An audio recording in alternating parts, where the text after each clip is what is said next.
First, open the Instagram app on your mobile device and tap on your profile icon located at the bottom right corner of the screen to access your profile page.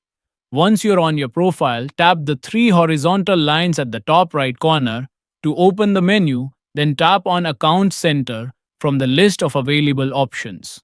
In the Account Center, tap on your information and permissions, and then scroll down and select Upload Contacts.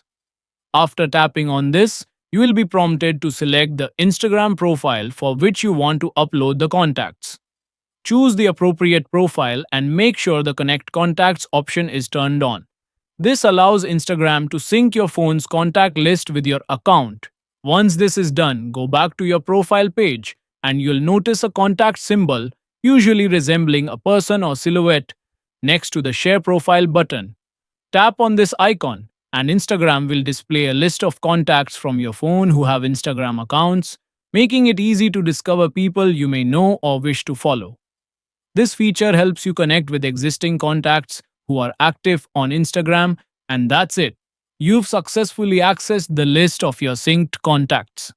Please like this video, subscribe to Tech Flyer, and press the bell icon for new videos. Thanks for watching.